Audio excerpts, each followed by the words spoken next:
Welcome to the groundbreaking news program that delves into the heart of Mormonism.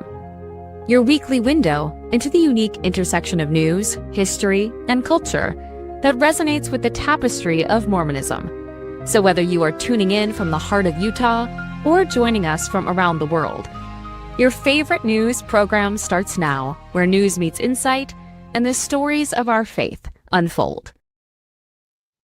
Hi, everybody. Welcome to the Mormon Newscast. It's Monday, 6 p.m. on June 9th.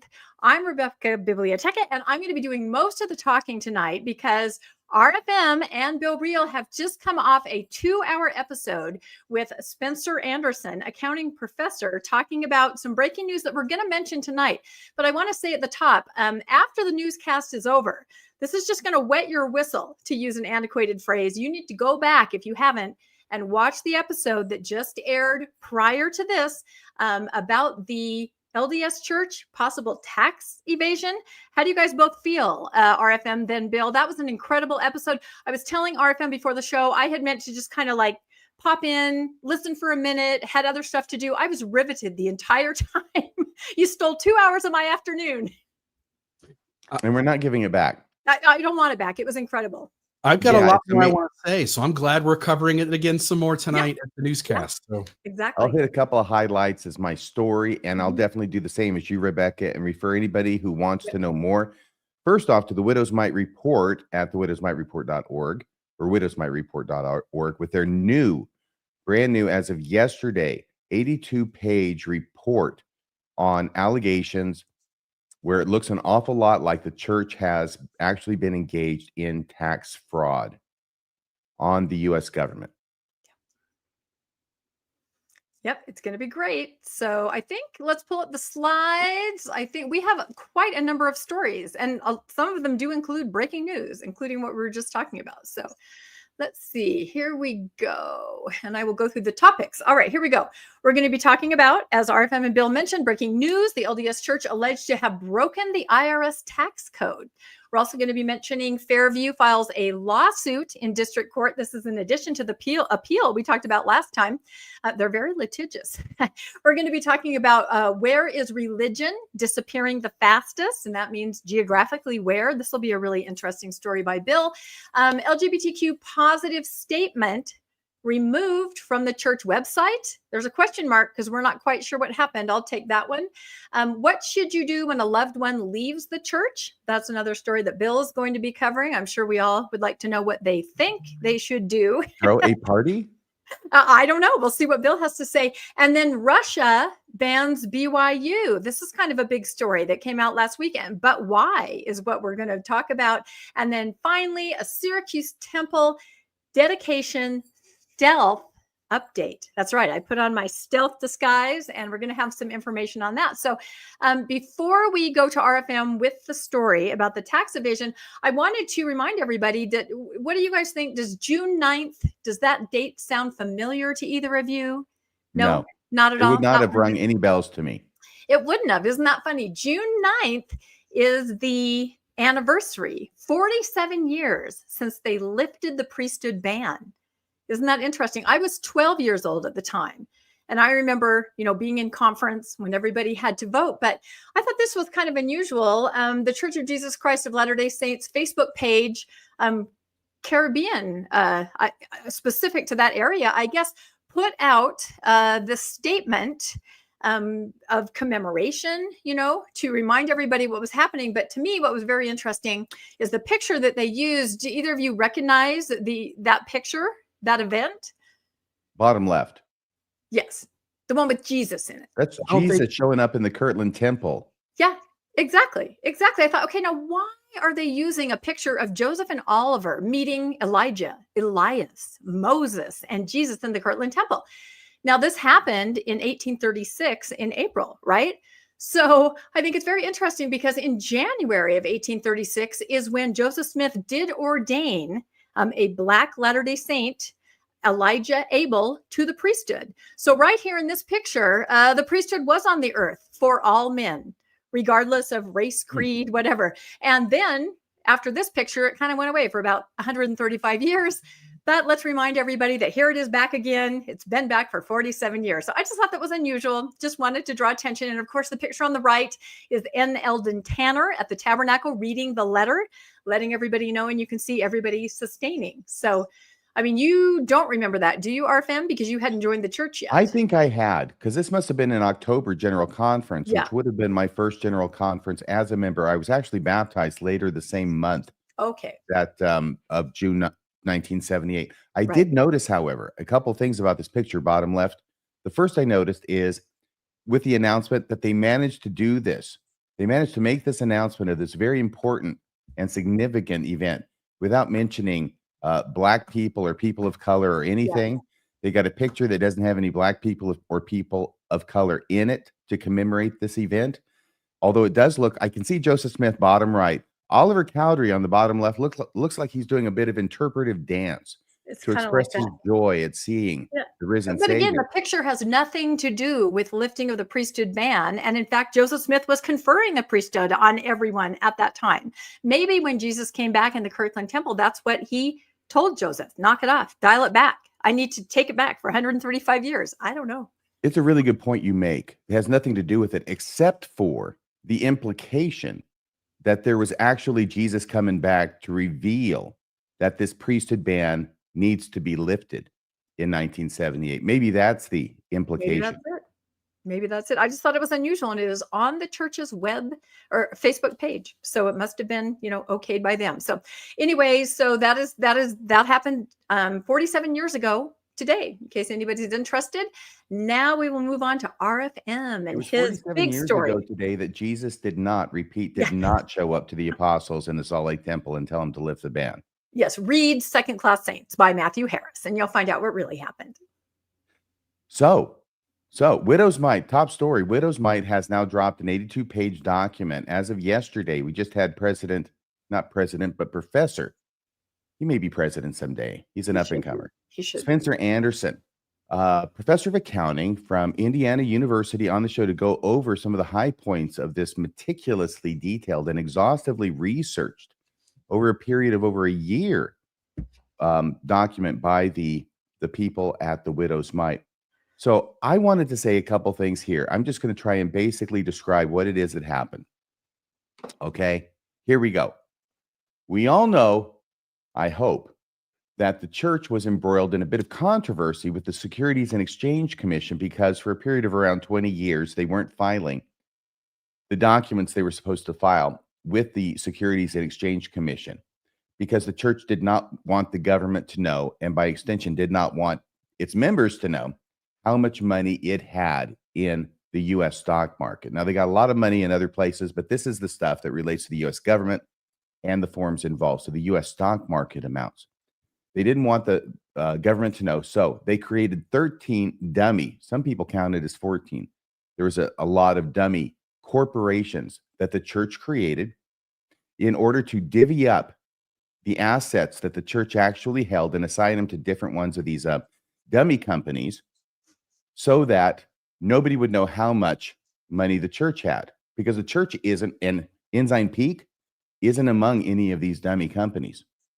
So all that stuff's going on. It's going on for a period of like 20 years. And what the Widow's Mite report has concluded now, and what the report strongly suggests, is that the church was doing this for more than just keeping its members in the dark about how much money they had, but it was also in order to allow them to be more likely to get away with defrauding the U.S. government by underreporting its income, its taxable income, so it didn't pay taxes on it.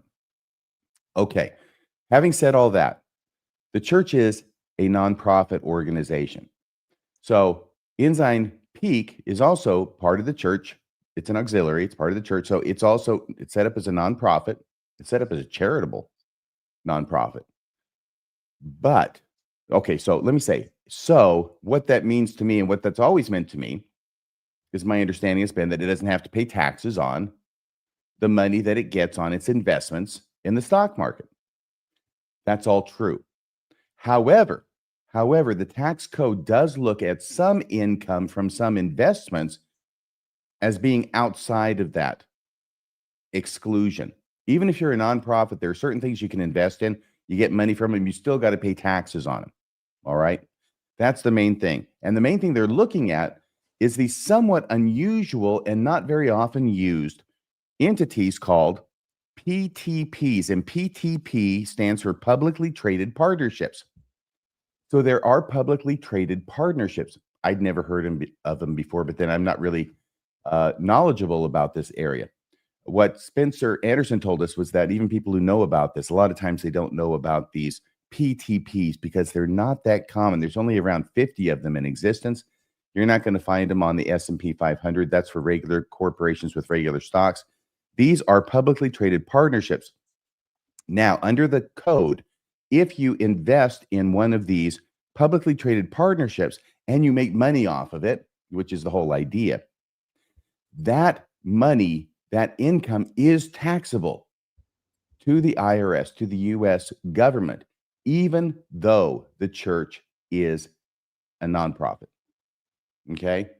So all the other regular stocks, no, they don't have to pay tax on them because it's a nonprofit. But for this group, this limited group of investments in PTPs, they do have to pay taxes on realized income. Okay. So having said that, the problem is that number one, they had a lot of money invested proportionately. They had a lot of money invested, maybe 1% of their total, but that's a lot for these kinds of unusual investments. So they have a lot of money invested in these, so much so that the church has, well, there are certain lists. Let's see if I can find one here, okay? Here are some of the identified PTP investments that the church had over the years. And I'll go ahead and I'll put us down here at the bottom. That'll make it a little bit bigger. Enterprise Products and Partners. That's one where the church at its peak EPA position size had $387 million invested in it at the peak of its investment in Enterprise Product Partners. Now, a lot of these, by the way, I don't know if I had said this, a lot of these are oil and gas companies. For whatever reason, I don't know what it is, but they end up being organized along these lines such that it has these tax consequences for people who invest in them. And then there's a whole bunch of others of these PTPs that have been identified by the widow's mite that the church held for periods of time. All right. And here's one at the very top here. This was pulled off of the internet. And if you look at the top square, okay, and you go down 1, 2, 3, 4, you'll see Argyle Research, LLC. What this is showing who the top owners of this particular PTP were. And this particular PTP is KMP, which stands, I think it says for, is it Kinder Morgan? Anyway, Injury Partners. I'm sorry, I can't quite read that. It's so small. But anyway, this is a PTP, and the church has the 4th position of ownership. In other words, it owns the 4th largest amount of investment in this particular publicly traded partnership. And the people who are around them are people like, there's Bank of America is number 2. JP Morgan is number 3. So you can see that the church is up there with the big boys, but you say, how do you know it's the church? Well, it's Argyle Research, LLC. We wouldn't know it was the church. The church didn't want anybody to know it was the church. And that's why they created this dummy company called Argyle Research, LLC. Now, we wouldn't have known about the church's holdings in these PTPs, except for the SEC scandal, where it was revealed that the church was using all of these dummy companies in order to hide how much money they had. One of these dummy companies was Argyle Research, LLC. So by cross-referencing now the documents involved, the widow's mite has figured out that the church was heavily invested. Once again, that's proportionately, but heavily invested in these PTPs, these publicly traded partnerships. By the way, are there any questions that you two have so far? No, you're doing a great job explaining it. It is very Okay. complex, but it kind of boils down to some simple concepts at the end. Well, here's another document that's from this 82-page report. And let me go ahead and put us over here on this side. All right. So it's titled Summary of Enzyme Peak's Notable UBTI Triggering PTP Dispositions. Now, the UBTI stands for Unrelated Business Taxable Income. That's the income that you get, or that the church got, from these PTPs. Because it's unrelated business income, it's taxable. So it's unrelated business taxable income. It's unrelated to the nonprofit aspect of the church under the law. Okay. It's not a question of opinion about, I think this should be, but the other stuff shouldn't be. This is just the way the law works. And this is the law that the church is running headlong into by what it was doing.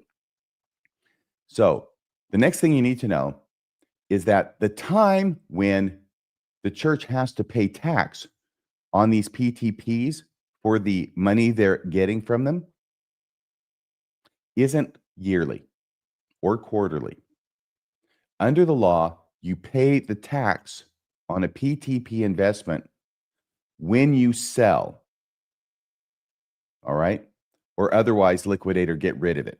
So once you sell that, now you have to pay the tax to the IRS, to the federal government, based upon the money that you'd earned over the entire time period that you held it. Okay? Does that make sense? So the longer you hold something, a PTP, and the more you have invested in it, as a general rule, that means you're going to have more income at the end of it when you sell it, and when you sell it, you're going to have to pay more in taxes because you've made more off of it. So what they did was they went back through, and in an incredibly meticulous fashion, I've got to really take my hat off to the people at the Widow's Mite.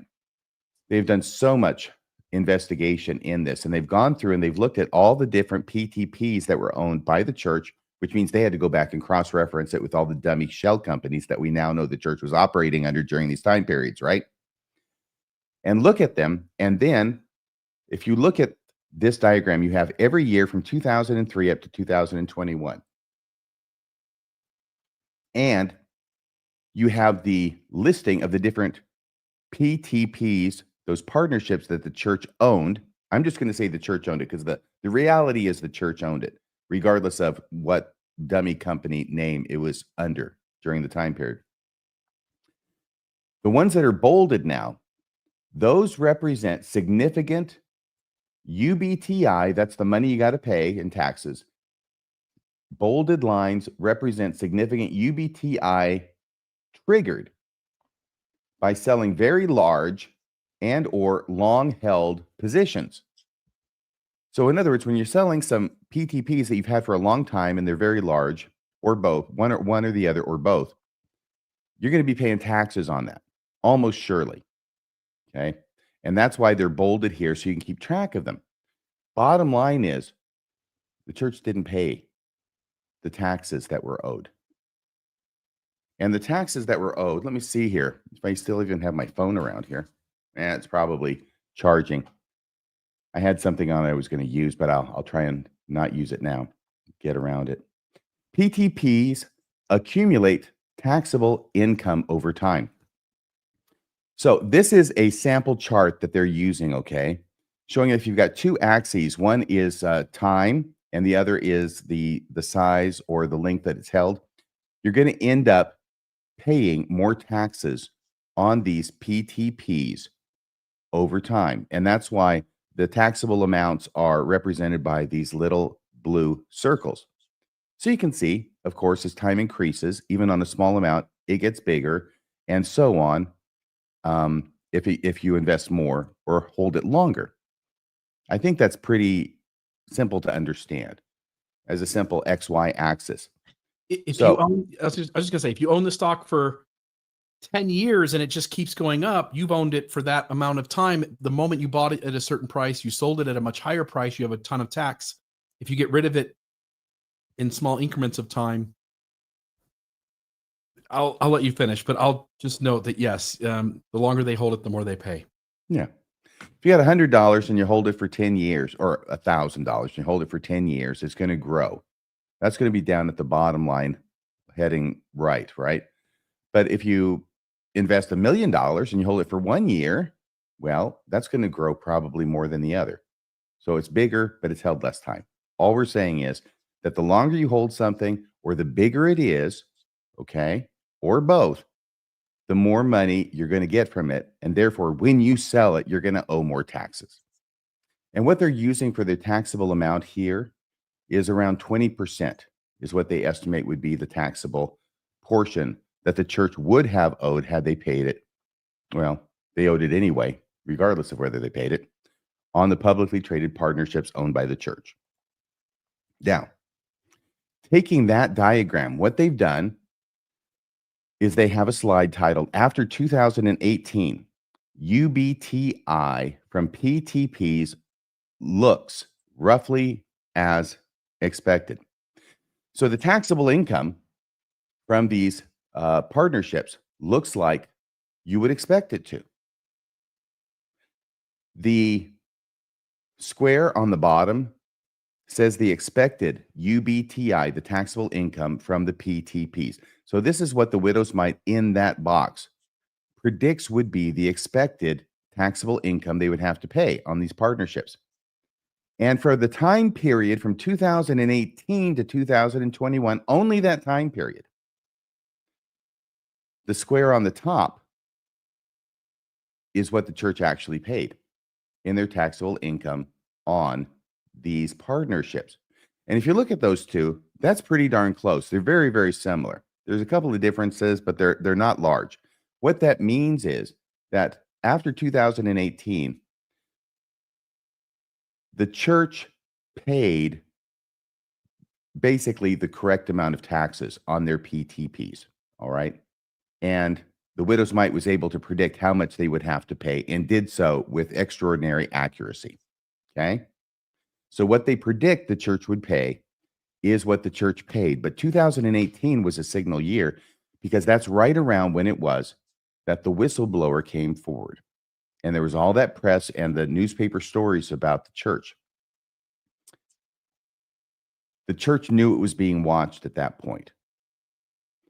So the question then becomes, we know that after the church knew it was being watched, they appear to have complied with the law in paying taxes on their PTPs. The question is, was the church doing the same thing and paying their taxes on their PTPs before the whistleblower, before 2018? Or were they doing something else? And this is really an important slide here. Because if you look down in the bottom square, this is from 2007 to 2017, so this 10 or 11-year period immediately before 2018. And based upon the PTPs that were owned by the church, which the widow's mite can get access to through documents available at the IRS website, and the church and the widow's mite can also look at those individual PTPs, the businesses, and see how well they did. So based upon those two pieces of information, they can predict how much the church should have been paying at around a 20% rate of taxes on the income they were getting from their PTPs. The square at the bottom shows the anticipated taxes that the church should have paid during this decade on their PTPs. And you see all the blue circles again, right? Lots of blue down there. The square at the top is what the church actually paid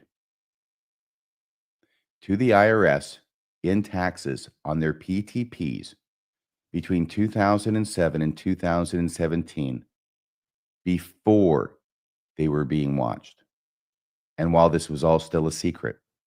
And so what the stark contrast appears to be is that after the church had the whistle blown on them and the regulators were breathing down their necks, all of a sudden they start complying with the law.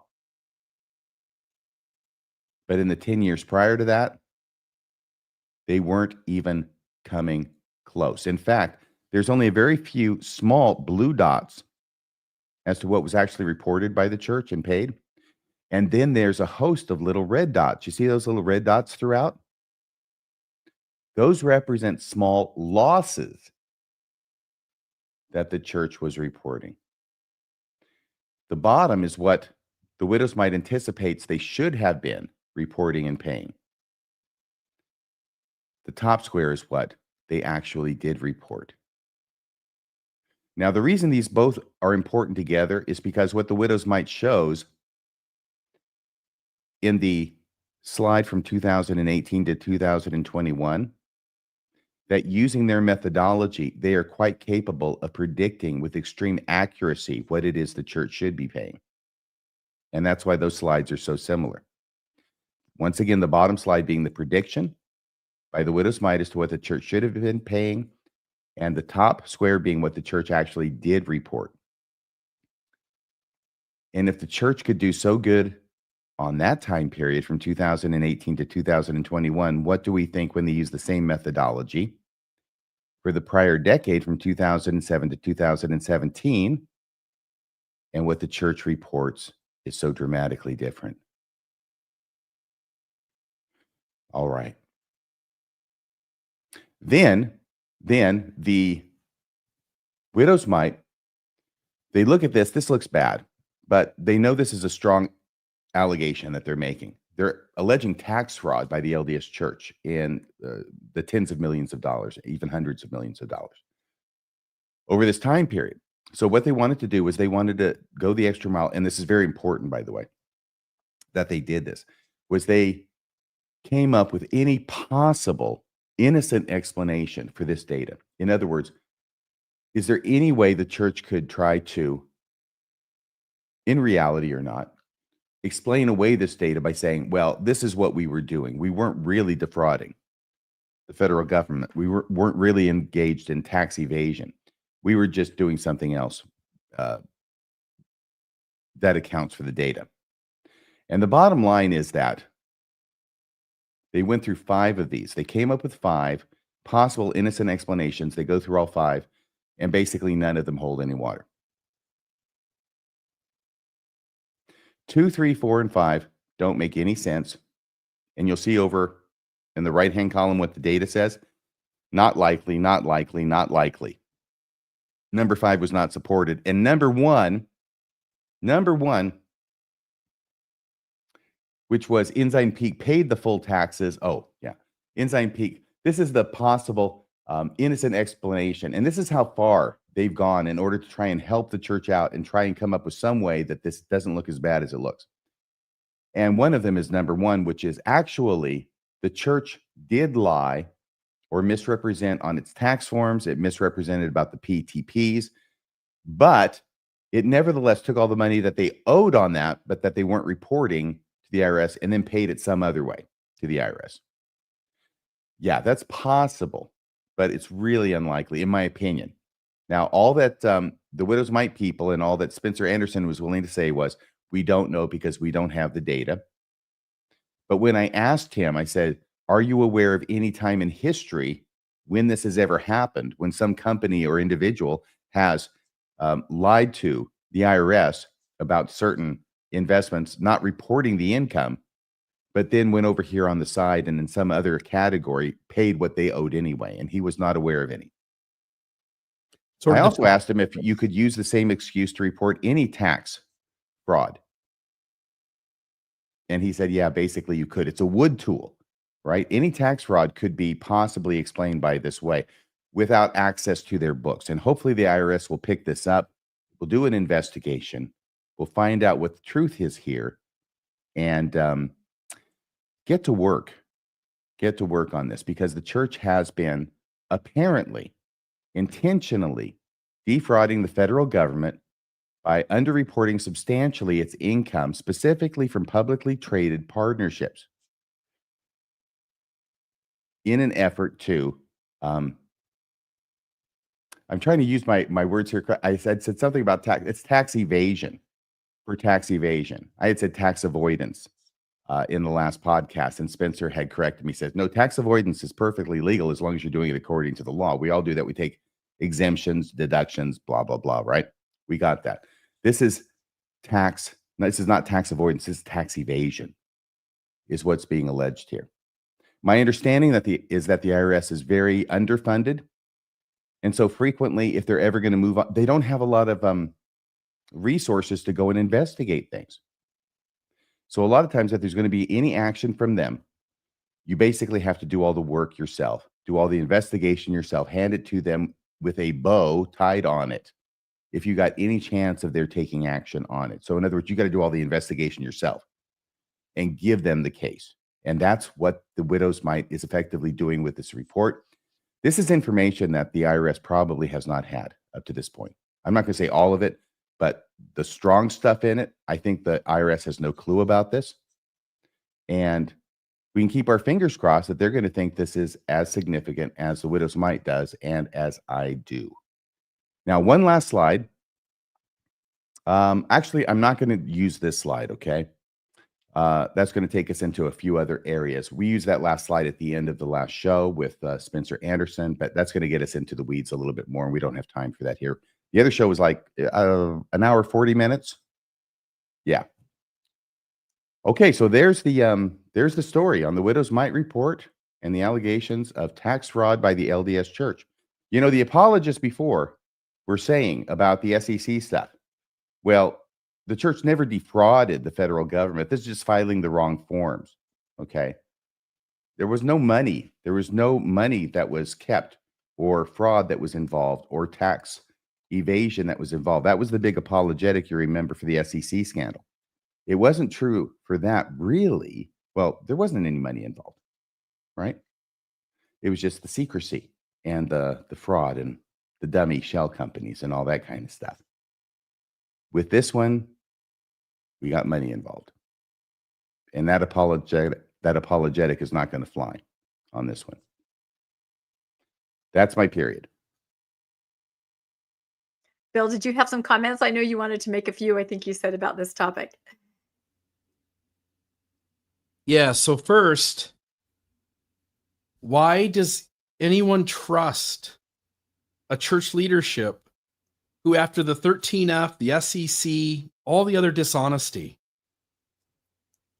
this clearly looks like tax evasion? Now, again, they might have an explanation, but their explanation would be an anomaly. It would be strange. It doesn't, no one in this realm of knowing what's going on here could come up with any explanation for why it looks the way it does other than tax evasion. And they would have to come up with an extreme explanation, because one of the things Spencer pointed out was that the handling of the PTPs was different than their handling of the stock. So they indicate by their behavior that they understood that this needed to be treated differently and had to be obscured and obfuscated differently. They moved these PTPs from one dummy company to another. One dummy company would sell it in November, and then April the next year, one of the other dummy companies would then buy that amount back, creating some distance of time so that if one of them ever got caught, one explanation would be if one of them got caught, they would see it purchased, they would see it sold, and the amount owed on the taxes would be just that entity.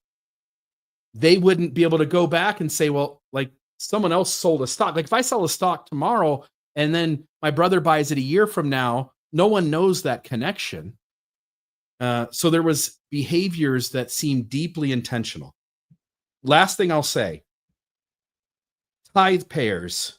If anybody listened to that show or listens to this one, faithful tithe-paying Latter-day Saints, you've seen your church cheat and get caught with the SEC. You've seen this now coming forward. You've seen Russell Nelson lie over and over about stories in his life. You've seen Elder Holland do the same. You've seen a history, Elder Oaks and the electroshock therapy that he denied happening at BYU when it actually started under his leadership. If you're a tithe-paying, believing Mormon, at what point do you stop giving the church the benefit of the doubt and you start to recognize that these 15 men seem to be quite corrupt, dishonest, deceptive? They're just not the good people you would like them to be. To the SCMC who watches our content, you are recording You're recording information to pass back to the church, to keep records of what the anti-Mormons say. But your church is the dishonest system. Its leaders are the corrupt ones. And meanwhile, your job is to write down the things that the whistleblowers say, the truth tellers say. To the apologist, you're going to defend this too. You're going to say something. You're going to come up with some workaround, some explanation, because the last thing that you'll never do is to walk forward and say, I'm done. These guys are dishonest and they lie. No, you come up with a Rube Goldberg machine for any problem in the church, and you'll do it here. And lastly, to the LDS Church, and by that I mean the 15 guys at the top.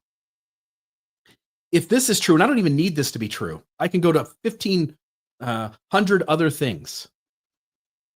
But to the LDS Church and its leaders at the top, you constantly display that you're the worst kind of human beings who will do anything to make an extra dollar, to make people feel shame so they stay a little more loyal to the system, and you'll do anything to hide the history so nobody can change their mind having full information and hence consent.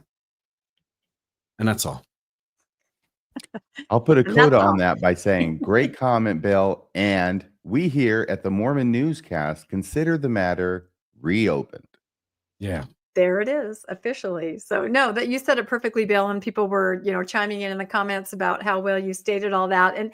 And somebody made a comment that made me realize that they said, oh, but most people will say, even if it's the leadership, they'll say that's not the church. Even if leadership, and it's happened from time to time. We've seen it, where the leadership is caught. They still have a way to say that's not the gospel, that's not the church. I want to know what the gospel in the church is if it's not the behavior of these people that are in charge.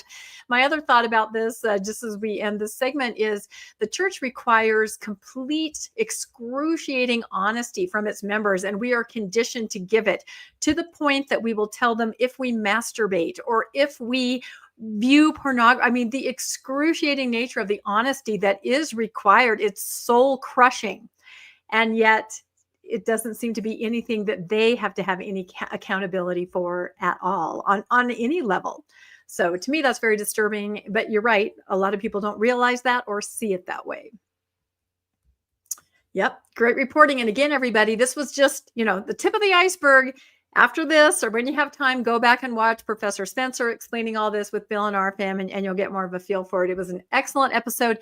And I will say that it was easy to understand. Even though it's complex, you guys did an excellent job of helping people understand. And once you see what you're talking about, you can't unsee it. So please go watch that. All right, let's move on to our next story, which is Fairview, I think, again. Is that what's in order? I think it is. It's hard for me to keep track. Here we go. All right. Every week there's something with Fairview. Last week, Fairview had filed an appeal with the Zoning Board of Adjustments to look at the 5-2 vote that passed the Fairview to LDS Temple, right? They said there were some irregularities there, and instead a supermajority was needed. So since then, and I was really excited, I got to break the news on Mormonish. We had an episode where we talked to the lawyer of the Fairview United group. Since then, they have now filed an actual lawsuit in district court over the same issue. And as everybody says, the residents of Fairview and the people on the town council, this is not about the LDS Temple. This is about procedures in the town.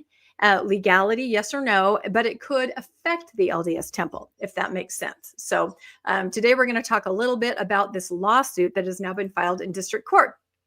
There's a lot of information. RFM's going to chime in here at the end, but I wanted to I finally have an awesome map. Fairview United put this out, and I think this will help us understand what we're talking about. Prior to the vote of the town council to pass or not pass the conditional use permit, granting a variance so they can build the temple, the residents in the Fairview United group had registered and logged letters of protest.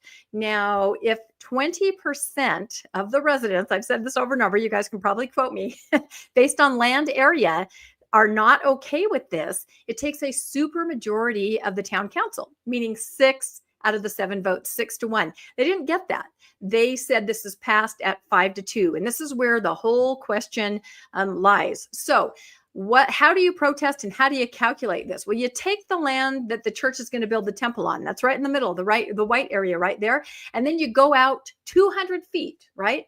And everybody who owns land within that area supposedly is able to log their, reaction, yes or no to what's going to be built. So this says right here, this section shows 3 color-coded protest zones extending 200 feet out from the subject's property, the land where the LDS Church is going to build. So the green zone, that's the biggest zone right there that you can see.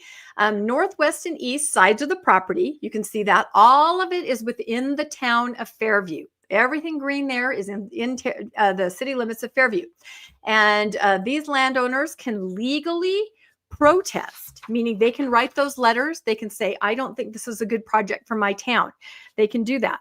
And they can, the land counts toward the 20% threshold that triggers the need for a vote.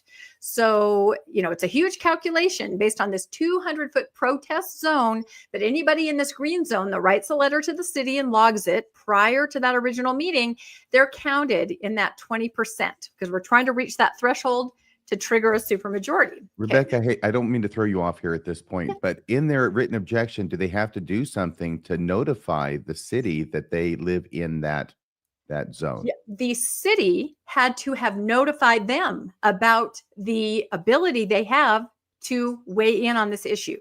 And the city did that. And the city did that. Yeah. Okay. And we'll find out where they didn't do that in a minute here. So yes, you would have received a letter if you lived in this green zone that said, hey, there's this issue. You have till this time to log your response. Do you want to say yes? Do you want to say no? Do you want to not respond at all? If you don't respond at all, you're kind of counted as a yes because you're not protesting. You're not disagreeing. So you're, kind of a non. Are you counted as a yes or just not counted? Because those are two different things, right? Yeah, I'm calling it yes, meaning that it's a non-no, if that makes sense. You're definitely not part of the 20% that is protesting if you do not log any response. Right. So in my simplistic way of thinking about it, you're okay with it. You're counted as being all right with it. So, okay, did I switch this? Okay, so zone 2, here we go. This is this little orange area at the bottom of the green zone. This is directly south of the church's property, which again is this big white square. And it's along Stacy Road. That's that little red line going parallel there. And this is also within Fairview. If you live there, you also can be counted. And these owners' land, and again, we're going off land area, can also count toward the protest threshold, that threshold of 20%. Okay, so here's where it gets confusing. And here is where, did I switch it or not? Yes, zone 3, the red zone. Oh my goodness. Okay, the red zone you can see there at the very bottom of the map. This is south of Stacy Road. This is on the other side of Stacy Road. I feel like I know Fairview geography better than like my own town, even though I've never been there. I spent so much time talking about it. I bet all of you do too. So red zone, south of Stacy Road, and it is in the city of Allen. In the red zone, this is not Fairview. This is the city of Allen. I mean, they're right there across the street from each other. I live in a place like that where it's right across the street. I'm sure a lot of you probably do too. It's pretty common.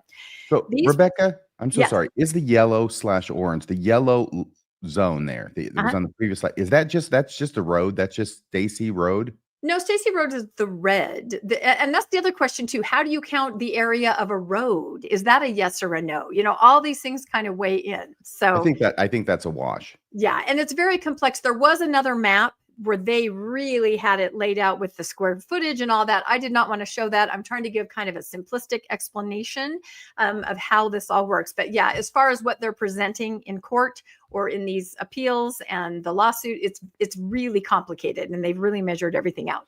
So in this red zone, this is the city of Allen. So these properties do not qualify under the Texas protest rules for Fairview zoning changes because they're in another town. They're not even in Fairview. They're not part of this. The town improperly included this zone to inflate the total land area, making the percentage of protesting landowners seem smaller. So the people who lived in the red did not need to be notified. They did not. Were they notified? They were not notified because they did not need to be notified because they are not on the tax rolls of Fairview. Right, because they're in a different weigh town. in. Yeah, But they they still can't ca- weigh in. But they still counted their property as part of the total. Exactly. That's exactly what it is. And that's exactly, very simplistically, what the residents are saying. These landowners, whether they wanted the temple or not, they didn't even have any leg to stand on in the town because they're not on the tax rolls. They're not members of the town of Fairview. Okay. So they go on to say that the key issue that the plaintiffs, that's Fairview United, which again is FU, Fairview United argued that Zone 3 should be excluded from the protest area because the Allen landowners, the town of Allen, they aren't taxed by Fairview. They don't pay taxes to Fairview. They weren't entitled to any notice, and they were not given any notice. They had no idea this was even happening, that there was a line being drawn around their properties, and they aren't allowed to protest zoning in Fairview. So they have no standing anywhere in Fairview, yet the square footage of their property has been able to say its piece, if that makes sense. And this is what the Fairview United residents are saying is not correct. So in summary, the map proves that too much land was wrongly included in the protest area calculation. Specifically, they're talking about Allen property. And of course, when you have too much land included, that dilutes that 20% that they're trying to arrive at, because these Allen residents are a non-entity, yet their property's been counted. Once corrected, the protests meet the legal threshold for a supermajority vote. So they're saying if you calculate it without the Allen property, and like you said, there are some issues about roads and counting that, but here we'll just talk about Allen. If you calculate the 20% without that, they have met that with their protest letters, triggering a supermajority, meaning that they needed 6 votes to 1 to pass the temple application. So the final thing in the summary is, because that vote didn't happen, it was 5-2. The lawsuit argues that the CUP, the conditional use permit put forward by the LDS Church, was invalidly approved. So again, this isn't about the temple, but this can affect the temple. And so I threw up a couple of these things, RFM. You can talk about these. This is the appeal itself, if you just want to briefly bring up anything that you noticed today on this. Oh, there he is. I got my copy from you. Thank you so much. He's got it. He's going through it. There's a couple things. First off, I was okay with fractions in junior high, but this was still confusing to me because the 5-2 and the 75%, right? And you would think 5-2, isn't that more than 75? Well, it's not. It's just a little bit less than 75%, which means in order to have the supermajority required, you have to have 6-1. They didn't have that. That was one of the things I looked at. The second thing that I looked at was that, amazingly, as it so often seems to happen in situations like this, including those properties from Allen, was it? From the other town that's not Fairview? Yep. Makes a difference. When you're trying to look and see if the people who are opposing, who are in that property range, 200 feet around the temple, adjoining and 200 feet, it's slightly less than 20%, 17.916%. Yep. It's close. If you include the red stuff, because the inclusion of extra property that shouldn't be included diminishes the percentage, right? So if you include it, you have 17.916%, which means it's less than 20%, which means you did not need a supermajority of vote at the city council. But if you don't include it, and I don't see why it should be included, it's another city. If you don't include it, then the protesting property owners becomes 21.274%. So it's over 20%. So this is a huge deal. Huge. It is a huge deal. And what's interesting, what I learned when we interviewed the lawyer on Mormonish, I think we put that out on Saturday, is that the town itself, the mayor had said, you should file this because we want our procedures in the town to be correct. So it has nothing to do with the LDS Temple. We want to do the right thing as a town. We want this to legally pass, or perhaps to have to start over, but we want to do it legally, everything up and above board, ducks in a row in the town, so that everybody can move forward and be comfortable with the decision. Because as it is now, you're going to have the people saying, yeah, that's not fair, and the other half will go, no, it seems fair. So they need some legal relief here. And yet the mayor is telling the citizens they need to go forward and file this because the mayor can't do it himself because then he's acting contrary to the interests of the city who did vote this way based upon this understanding. Exactly. And what the town council did do is they appointed, as I talked about last time, a lawyer for the zoning board, because don't forget, they're talking to the zoning board about, saying, is this legal? Everybody's trying to find out, is this legal? Is this right? We want to do the right thing. So, but yeah, it's a fascinating scenario. And again, they're calling it like a unicorn. It has never happened. It will never happen again, And until something like that does happen, you don't know that you have to, make sure your codes are written correctly, make sure things are calculated correctly. So it's a cautionary tale to any town, I think, who looks at this when the stakes are really high. So yes. Yep. So I think if you don't have anything else, that's the lawyer, Mark Johnson. And again, everybody can go to fairviewunited.net to read more about this. And, you can donate to them, if you'd like to donate to what they're doing. Again, this is for the benefit of the whole town to figure this out so it can just be put to rest with finality. So that's what they're doing. All right. Yeah, that was some more. Okay. I think the next story is Bill's. So this was in Newsweek. This was an article that ties into all this Pew research that's been done, that's been coming out over the last few months. Map shows U.S. states where religion is disappearing the fastest. So you've got a top line news publication putting this out. Here's what to know. The Pew's 2024 survey suggested that, and I'm getting right to the crux of it. The article wasn't really that big, but this is the portions that have to do with Utah. And so I won't spend a ton of time on this, but the Pew's 2024 survey suggested that New Hampshire, Massachusetts, Utah, Wisconsin, Missouri, Montana, and Pennsylvania had the largest growth in the proportion of people who identified as religiously unaffiliated since the 2007 study. In the most recent study, 48% of New Hampshire's respondents said they were not affiliated with organized religion. That's up from 27% in 2007. So in 2007, 27% of the population said, we have no religious affiliation.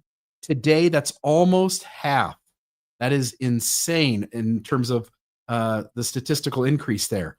Massachusetts rose from 17% in 2007 to 37% in 2024, a 20% jump, while Utah and Wisconsin increased from 16% to 34%, an 18% rise. Utah is in the top 3 states in terms of what in the past studies people said they were had a religious affiliation. And then today they go, I'm not affiliated with any religion. Bill, can I ask you a question? Please. If Massachusetts goes from 17% to 37%, isn't that more than a 100% jump? Yes, because if twice as many people, and again, populations change, so everything's relative. We're not talking exact numbers here. But if twice as many people, in terms of a percentage of the population, went to being religiously unaffiliated, it would be 34%. So yes, it's a 20% jump in the percentage that they're recording, but what it means is that it was more than double because the original percent is 17. So rather than being 17% again, it's now 20% of people as an increase. So yes, you're right, but this is the way they displayed the numbers. And so you'll see it here on a map, the percentage change in religiously unaffiliated. By the way, I'll go back, RFM, just to make the point in terms of Utah. Utah went from 16. If it had just doubled in the number of religiously unaffiliated people, it would be 32%. It went to 34. Since 2007, as a percentage of Utah's population, more than twice as many than in 2007 now claim to be religiously unaffiliated. When the church talks about growth, somebody sooner or later is going to have to acknowledge that that is not true for Utah. Now, it can be offset by population growth. So the population could hypothetically grow in greater numbers so that you still had more believing Mormons in the state than you did in 2007. You would have to more than double and Yeah. be exclusively in those categories. Yes. But there are other data points that would be important to understanding the complexity of the conversation. But I will only say that you went out and you surveyed 100 people in 2007, and 16 of those 100 people said, I don't belong to any church. Today, you knock on the doors of Utah residents, and 34% of them say they do not belong to any church. That is huge. And Utah's at the top of the list. Again, this is happening across the nation. We'll see that in the map on the next slide. But Utah is in the top 3 states for where this is happening. And because half the population, at least just a few years ago, were LDS. And we've seen news reports come out in recent years where Salt Lake City and Salt Lake County and various other places in Utah, and then Utah as a whole, finally went below like the 50% threshold. Mm-hmm. But often these data points are based on what the church says about its membership in comparison to what the state says about its totals. And what the Pew Research study is showing is that more than twice as many as a percentage have left their affiliation with religion in totality from 2007 to now. And you can see that on the map here. Percentage of change in religiously unaffiliated adults by U.S. state. And then you can see the little color bar at the top, the very, very, very dark red, because that was the extreme, was negative, a 21% difference. And then the best state, and I don't know my map very well, but I don't know if that's like Wisconsin or something up there in the north center.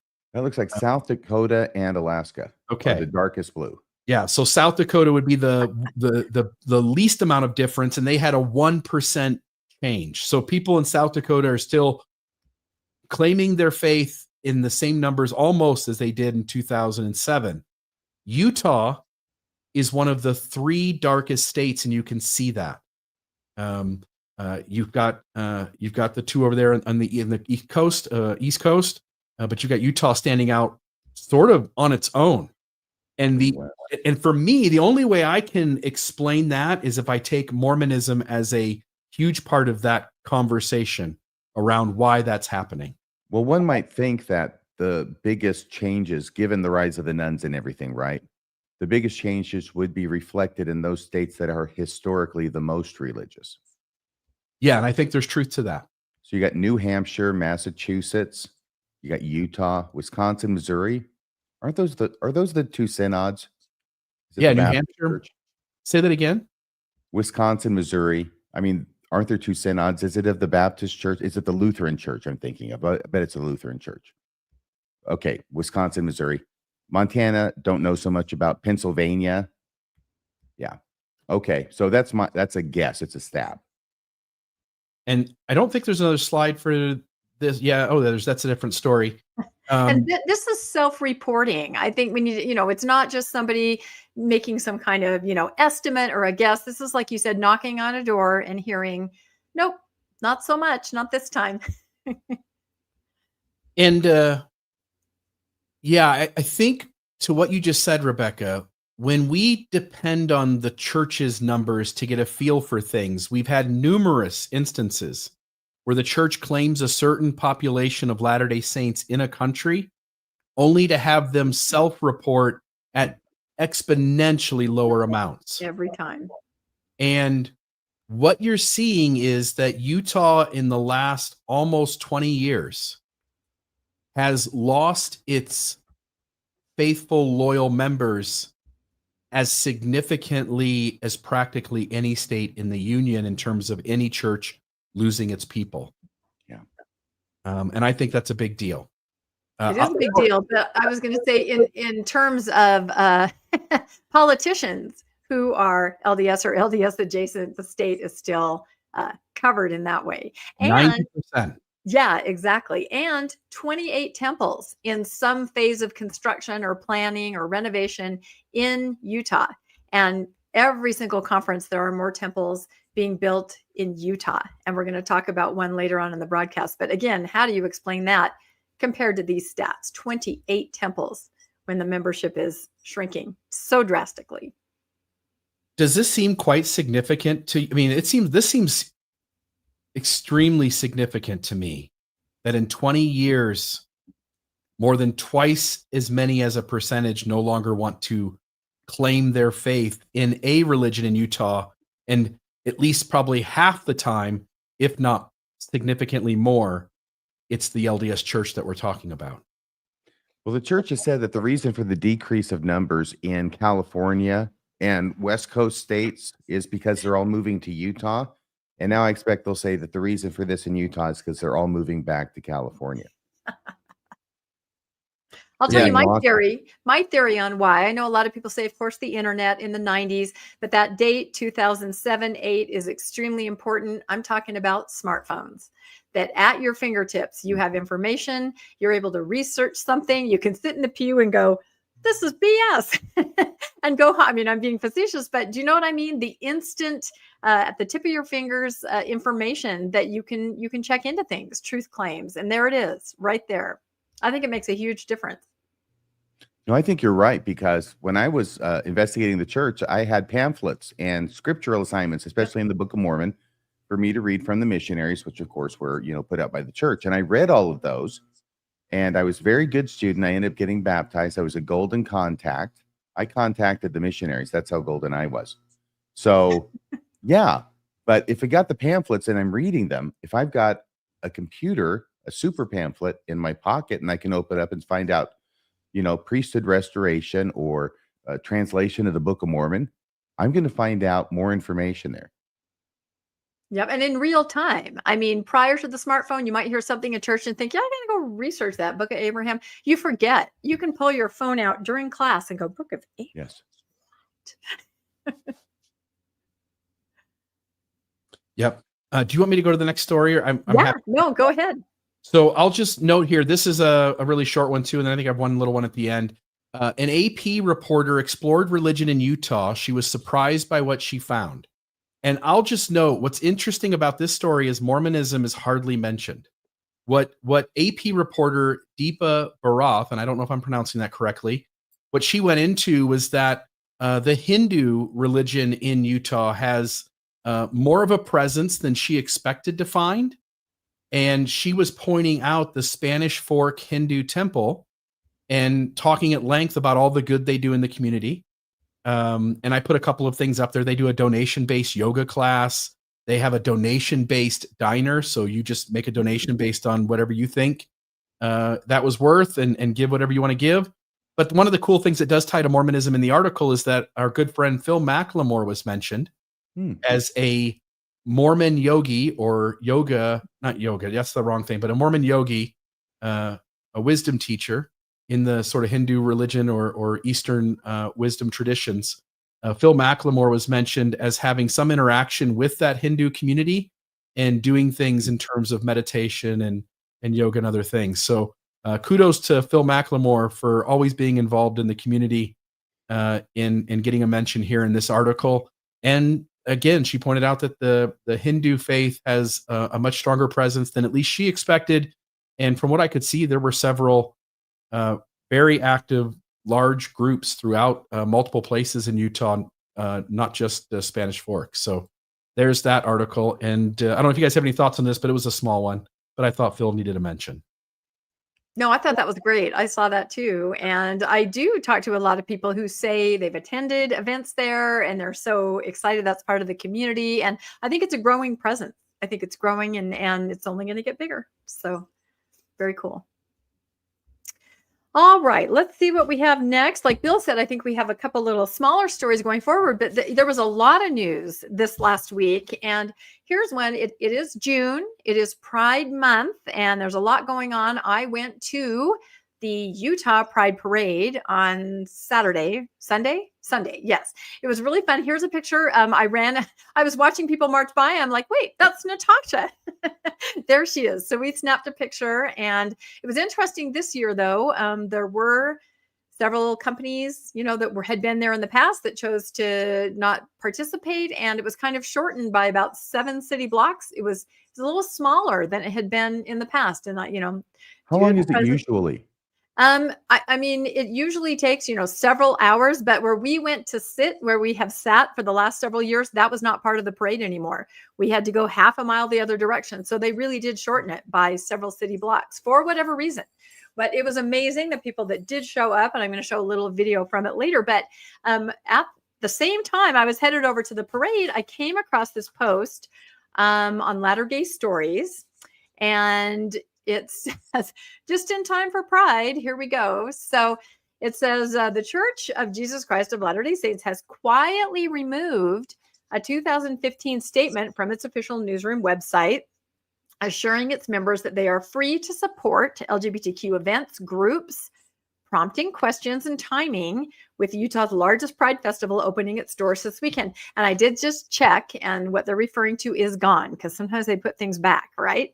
The original statement was made by Elder Todd D. Christofferson in an interview with Church Public Affairs, and it affirmed that members who support same-sex marriage or participated in LGBTQ plus friendly activities, such as marching in pride parades with groups like Mormons Building Bridges or engaging with organizations like Affirmation, would not risk their church membership or temple privileges.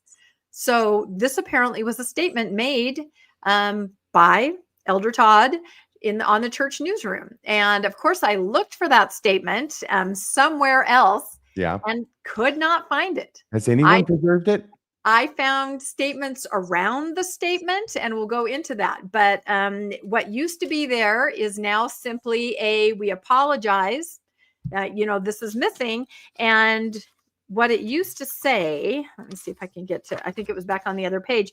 But yeah, it was a statement, kind of an interview with Elder Christofferson and the church newsroom. Now, what's interesting is that these statements were made in 2015, and we all know what happened then around the policy change, right? And they were trying to kind of soften it. They were trying to say, this is for the good of the children. This is this and this. Mm-hmm. So this is where this statement came from. But I can't find any sign of it anymore. In fact, the statements that are there now from Elder Todd are kind of the other point of view, the kind that aren't so pleasant. So do you remember, because that whole year leading up to that revelation on remember the 5th of November was dedicated to the church going out and being in the public and promoting legislation in favor of LGBTQ plus individuals. And that's why one of the reasons it was so scurrilous that they did this behind the scenes in the dark of night. But wasn't one of them a TV show where a woman appeared and a man appeared, and was that man D. Todd Christofferson? And I think it was where he said it. Yeah, he was the one that was out in front because, of course, his brother is a very prominent LDS member of the LGBTQ community. He's even written a book that's a Deseret book. So they kind of marched him out to do all of this. And if we look here, there is kind of a version of his statement. It says, Elder Christofferson's words published on the church's newsroom site since 2015 emphasized inclusivity. We have individual members in the church with a variety of different opinions, beliefs, and positions on these issues and other issues. The statement offered hope for many LGBTQ plus members and allies, suggesting a space for diverse views within the faith.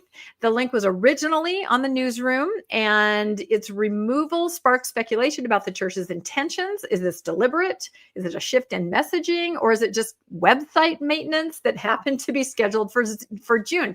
Well, I looked through, and they've left up an awful lot from Elder Todd that doesn't say this about inclusivity. It's more like, kind of the tough love and the church stance. So it is a question to me that they happen to remove this particular one.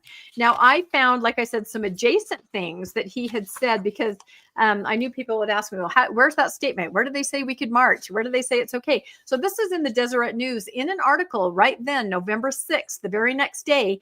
Elder Christofferson is there, and he's trying to explain. And the article in the Deseret News says The new policies do not change several developments in the church regarding lesbians, gays, bisexuals, and transgender people. Elder Christofferson and other church leaders have said repeatedly that Mormons may express political support for same-sex marriage without consequences to their church membership. The updated policy does not alter that. So here's the Deseret News gleaning from all these sources out there that I have not been able to find. Saying that, yes, they pretty much said you can have your opinions and you can act on them. The church also continues to support the Utah, this is what you were talking about, RFM, the Utah Compromise and all similar efforts to provide legal protection for LGBT people in housing and employment. Again, two sides of your mouth, you offer these protections, but then the clause is as long as we can still do what we need to do, as far as that. So as long as the church gets an exemption. Yes, an exemption. That's what I'm talking about. Yep. The LDS leaders also have repeatedly said, as can be found on the official church website, mormonsandgays.org, which I do not believe exists anymore. Correct me if I'm wrong, but I don't think that exists. But back in 2015, we're talking 10 years ago, this article's from 10 years in the Deseret News, that nobody should be more loving and compassionate than Mormons. Again, they're using the word Mormons. That's interesting. Who should be in the forefront in terms of expressing love, compassion, and outreach. Elder Quentin L. Cook of the 12 said LDS families also are instructed not to exclude or be disrespectful to those who choose a different lifestyle. Isn't it interesting? 10 years ago, because we can point to things said in the last 10 years where that is not the school of thought, is it? So I the past is a foreign country, I hear. The past is a foreign country where we were all Mormons, right? They do things differently there. Exactly. So back to what Latter-day Stories reports, they say no official explanation has been provided for why this, statement of inclusivity has been removed. An archived version of the article, accessible via Internet Archives, preserves Elder Christofferson's words, which we heard before, but their absence from the live site raises the question of the church's evolving narrative. Does this reflect a change in the church's stance, or is it simply a digital housekeeping issue during Pride Month? Like I said, a lot of his other statements are still up, and they're not as warm and fuzzy as this one that was deleted. And then there are some links you can go over to. This is from Facebook, Latter-day Stories, and you can look this up yourself and click on the links. But I just found this very interesting. If this was taken down intentionally, any thoughts on this, RFM and Bill? I think it's interesting. Right now, what I've been doing here is scanning the actual transcript. Well, I won't say the actual. I will say the transcript of the interview that D. Todd Christofferson had with Michael Otterson. Remember that famous thing where D. Todd Christofferson was called upon to defend this abomination. Yes. And I can't find it yet. Yeah, no, and I tried to scan today too. I tried to look, and everything he says is just kind of tough love, So I think there was some point where they tried to soft approach, but they've taken that away. So very interesting. I was gonna, the articles in the paper about Pride says this is about everybody, love, support, highlighted the annual Utah Pride Parade. But at the same time, as we've seen, I get pictures, people send them to me, people are flying the proclamation of the family flag, kind of, and as you made such a great point last time when we talked about this, RFM, just the fact that they will fly this as a counterbalance to Pride Month, it shows, how they're using it, kind of wielding this as a weapon. And I had not seen this before. This is a traditional family flag. And this was spotted in Utah County at the marathon. Some kids were holding this. And it was interesting on social media to see what people thought of this. It looks like a husband and wife, but other people said, no, it's a Book of Mormon warrior with a spear, and it's Angel Moroni with a trumpet. Kind of unclear. So I had to do kind of a close-up of what they're calling Angel Moroni. I don't know. That does not look like Angel Moroni to me. No. I'm not sure what that looks like. Yeah, it's a little interesting. A traditional family, you shouldn't be having two guys back to back. I'm just saying, it's a basic idea. Yeah, I don't know. I think it's supposed to be a man and a woman, and the woman is about to blowing the trumpet. On that horn. Yeah, she's blowing on that horn. She's about to blow that trumpet, something. But anyway, so these things are popping up, and very overtly. Everybody is free to express their opinion, but yeah, kind of interesting. Let's see. Did I have any more on that? I think that was it. Oops. Bill, I was going to say something really quick. Yeah, go ahead. What is not been taken off of the church website is the conversation that Elder Holland and Lance B. Wickman had where public affairs asked, at what point does showing that love, meaning towards those who are LGBT, love cross the line into an inadvertently endorsing behavior? If the son says, well, if you love me, can I bring my partner to our home to visit? Yep. Can we come for the holidays? How do you balance that against, for example, concern for the other children in the home? Yeah. You know, because contagion and all. Yeah. Elder Oaks answered, that's a decision that needs to be made individually by the person responsible, calling upon the Lord for inspiration. I can imagine that in most circumstances, the parent would say, please don't do that. Don't put us into that position. Surely, if there are children in the home who would be influenced by this example, the answer would likely be that. There would also be other factors that would make that the likely answer. I can also imagine some circumstances in which it might be possible to say, yes, come, but don't expect to stay overnight. In other words, the majority of the time, don't put us in that position, don't bother. And on rare occasions, maybe, yes, you can come over, but don't expect to stay overnight. Don't expect to be a lengthy house guest. Don't expect us to take you out and introduce you to our friends or to deal with you in a public situation that would imply our approval of your partnership. There are so many. Oh, go ahead. It's possible to introduce your son without saying he's gay. I'm just, just as an idea. By the way, Elder Oaks. You had said Elder Holland earlier. Yeah, this is Oaks. Elder Oaks. This is Oaks. Yeah, I'm glad that you found this. For some reason, I confuse Holland and Oaks, so I'm glad to see that you're doing it. They have a similar agenda, but again, I'll read that line from Quentin Cook. It says, do not exclude or be disrespectful, right? And yet here we have just a few years later, and they are saying this. And do you notice how he doesn't say, I would say this? He says, I can imagine that someone might say it. It's once removed. So it's not an apostle saying it, but he's absolutely dog whistling to people on how to treat it. And I think of Elder Gong, and I think of his son, and we can't show that picture of my son and his partner, so this is how they operate. And notice what Lance says right after. This is after this answer that Elder Oaks just gave on this situation, which seems like just a nothing. It's your children, you love them. You don't need to treat them any differently. Just introduce them to your friends. Who cares? Elder Wickman says it's hard to imagine a more difficult circumstance for a parent to face than that one. Is it? More difficult circumstances than that. How about the suicides among the LGBT community? People losing their kids who feel so much shame and worthlessness that they take their own lives. I can imagine that would be exponentially more significant. Yeah. Do we remember what year this was? The Oaks statement. I'm glad you found that. I was going to look for that. And then I don't know, but every year goes by, and I'm surprised that it's still up there. Yeah. No, 2006. 2006. Okay, so that was 2000. Well, which one does the church really stand behind? When if push comes to shove, get rid of all the carefully worded stuff. This is what they believe. Yep, that's it. It's getting more and more clear, I think. I think they're, like a diamond. They're honing in on it. So I think that was it. I wanted to show this. This is one of my favorite parts of the Pride Parade. This is Ryan Josiah. He's on a scooter with a cross, and he is just having a great time as Jesus in the parade. This is good. Will you guys give me a thumbs up if you can hear the sound? Uh-huh.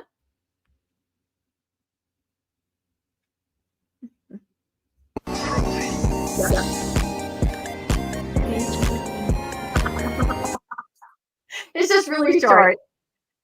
I'm glad Jesus is modeling safe, whatever it is he's driving, safe scooter tactics by wearing a helmet on. Even Jesus wears a helmet. I took a picture with him later because he was just a hit. He was out there cycling around. He was giving hugs, and it was just great. No raw dogging for him. That's right. Nope, not at all. So that was the parade, and we'll just keep an eye on, our statements of inclusivity slowly kind of being dialed back, and some of those other ones left there. Is it a very subtle recrafting of the narrative? We'll just have to keep an eye. How hot was it out there, Rebecca? What? Oh, it was so hot. It was absolutely scalding. But I did work on my tan. I think it's looking better. It was fun. It was really fun. Yeah. I think some of those guys in the parade are going to be burned today. Yeah, no, they probably are. And it was a really funny day of juxtapositions, as you'll see with my last story, because in the morning I was at Pride where Jesus was, and in the afternoon I was somewhere else, which I'll talk about after Bill's story. Yeah. All right. So, Salt Lake Tribune commentary, When Your Loved Ones Leave the Church. This was written by Cinco Paul, Religion News Service, June 6th, 2025. And it says here, it was challenging for composer-screenwriter Cinco Paul when his adult children all left the Church of Jesus Christ of Latter-day Saints. And here's what he learned. And so it says here, this is just a synopsis. Composer and screenwriter Cinco Paul shares his deeply personal experience of having all three of his adult children leave the church. He reflects on by the way, they're part of that percentage in Utah that's more than doubled. Oh, you're right. Cinco Paul. It's an interesting name. Is that like Johnny Five? I have no idea. Okay. Johnny Five. Short circuit. All right. So Johnny Five, alive. Yeah. He reflects on the common parental impulse to assign blame, wondering if missed prayers or family devotion were the cause. He urges readers to resist that impulse, recognizing that faith transitions are not parenting failures, but expressions of individual agency. You notice, by the way, the wording, and I don't have his exact quotes and stuff here. You can go read the article yourself. But if you go read it, the wording still sort of, they did something wrong, but it's not your job to make them feel bad. And there still isn't this honoring that growth is growth, and maybe growth ends up with someone going from Mormonism to outside the church. But it says here, Paul emphasizes that spiritual journeys are deeply personal and that withholding judgment and laying off self-blame is essential for emotional healing. You don't need to withhold judgment. You can just not judge. Instead of attempting to argue them back into the fold, Paul encourages parents to respond with unconditional love. Unconditional love probably doesn't withhold judgment. The pure love of Christ, and I don't mean the opposite to judge. I just mean that when you withhold it, it's like it's always sitting there. It's always ready to be brought out. But the pure love of Christ, to prioritize listening over lecturing when children express doubts. He also challenges the narrative of sad heaven by reminding readers that the vast majority of humanity has never been LDS. Yet, according to doctrine, all are loved and included in God's plan. Paul finds solace in trusting that divine love transcends human-defined borders and vows to let his love be bigger than that. And his three big takeaways in the article, he numbers them. Don't blame yourself. Love them with the pure love of Christ. And don't be heartbroken. Have faith that God has a plan for all of his children. That was his three main takeaways. I thought I would give my 5. You know me. I thought I'd really quickly get my 5. Here they are. Number 1, don't make faith transitions about your future. I didn't leave to hurt you. Is it failure? I don't make my faith transition about your failure. In other words, a parent's failure. I didn't leave to hurt you. I left to be honest with myself. When you interpret my loss of belief as a betrayal, or worse, as a reflection of your inadequacy, it shuts down the possibility of connection. What I want is for you to stay curious about me as I actually am today, not just the version of me that fit inside the faith you hoped I'd stay in. Validate my experience, even if you can't validate my conclusions. Number 2, let go of the need to rescue me. I know you're afraid for me. I used to be afraid too, of the world, of getting it wrong, of letting go of what I'd been told was the only safe path, but I'm not lost. I'm exploring. What I need is not someone trying to pull me back into belief, but someone who's willing to walk beside me as I am, trusting that love and goodness don't require shared theology. Number 3, be willing to update the relationship, not just mourn it. The rules may have changed, but the bond doesn't have to break. Ask me what's sacred to me now. Invite me to share what brings me peace, joy, or purpose. If we only focus on what we've lost, we'll all miss the chance to build something new. We can still laugh, cry, support each other, and show up, but only if we're both willing to step out of the old script and celebrate the growth and goodness of the other person in the here and now. Don't weaponize eternities. Number 4, please don't tell me you'll be sad in the next life without me, or that I've broken our eternal family. It's a cruel kind of emotional blackmail. Whether I'm already grieving, especially when I'm already grieving the distance this creates between us, instead of projecting sorrow into the afterlife, try being present with me in this one. Love me here. That's the only kind of forever we're guaranteed. And number 5, see me as more than my disbelief. I'm still here. I still love having deep conversations, joking with the people who get me, and showing up for the people I love when they need me. Losing my faith didn't change that. It just made me more committed to living with honesty and heart. My loss of faith didn't erase my values or make me an enemy of yours. Please don't reduce me to less active, apostate, or influenced by Satan. Try seeing the complexity and courage it took to walk away from something I once believed in with my whole heart. And those are my 5 tips, which I think are great. But I'm going to argue that mine are better. I would argue that too. And I hope you post that somewhere. That was amazing. And I forgot, I kind of looked him up. He is a LDS, but he's a screenwriter. And he's responsible for producing and screenwriting Despicable Me, Horton Hears a Who, so he's kind of a influencer in the LDS community. But I agree, it was nice, but it still came from a place of, we're correct, but we are able to be magnanimous as we look down on you and try to be understanding. So, no, those were great. Any thoughts, RFM? Oh, sorry. I thought it was brilliant that Bill thought to look at it from the kids' point of view. Yeah. Instead of the adults. Well, because everybody else is talking for the person who leaves. Right. The leaders talk for the person who leaves. The left behind family members are talking for the person who leaves, and nobody ever, because the church doesn't want you to go get that person's story. The church doesn't really want you to ask them what happened and how'd that weigh on you and how did you wrestle with that? And man, brave on you for making such big decisions and making new directions in your life and at the expense of losing community and losing relationships. Nobody wants the person who left to speak. Yeah, I can't tell you how many people I've, read about on social media or reached out to me personally who say things like, no one ever talked to me again. No one wanted to know, nobody asked me anything. You're just kind of invisible, whether that's because of fear of what you might say or it's so awkward. So I love what you said. I think that's great. I think you need to post that. I think you need to publish it. It was amazing. All right. One more story and then one more quick little thing. Okay. This has been kind of a big story in the last week.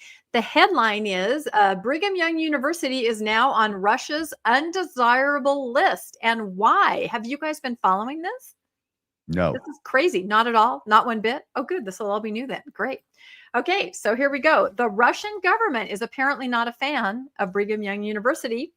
And this is from the Tribune. At the end of April, Russia surprisingly placed the religious Utah school on its official list of undesirable organizations. The label the country gives to groups that it considers a threat. Entities on the list are banned from operating in Russia, and anyone affiliated with them can be criminally charged and imprisoned. Like, this is a big Anyone deal. affiliated with BYU can be criminally charged and imprisoned? Yes. I'm Radio Free Mormon, and I think that's extreme. Yeah, no, and here's part of the list, the undesirable organizations in Russia. And there's over 200 organizations, but only 2 universities. So once again, BYU is standing out. And this is kind of a mystery to everybody. So it says, in addition to BYU, the addition of BYU to Russia's list was first reported by the Moscow Times, an online publication known for its English coverage of the country that started in 1992. And as well as being on the undesirable list that now operates outside of Russia.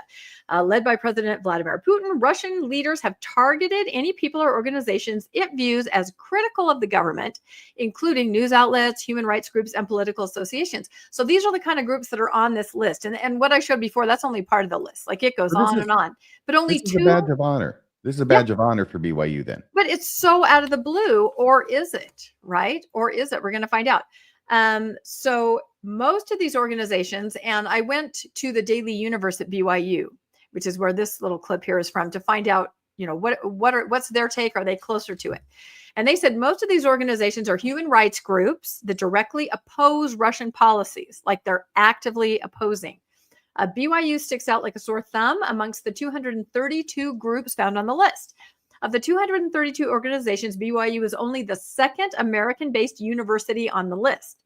Bard College, a private liberal arts college in upstate New York, was added to the list in 2021 after billionaire George Soros planned to launch a global university to fight authoritarian governments and climate change through a partnership with the school, as reported in the Moscow Times. So very active politically against Russia. BYU, I mean, why? Can you guys even imagine why this would be? 2 words. Yes. Young ambassadors. Oh, it could be. It absolutely could be. So they go on to say, it reminds me of the story that we did on the Nazism and how how the Nazi regime looked upon the church negatively. And I would say, at least in part, again, the church isn't on the list, the school is, so that discrepancy isn't easily explainable. But Mormonism does have, as part of its doctrine, is that America and the freedoms that it has and how it was set up to make a space for that is divinely designed. And I can't imagine that other entities who are see themselves as either enemies or there's a different word I want to use for that, but I would imagine that they're going to be at least a little bit hesitant of entities that see America as being better than everyone else. Or maybe they finally found out about the white horse prophecy.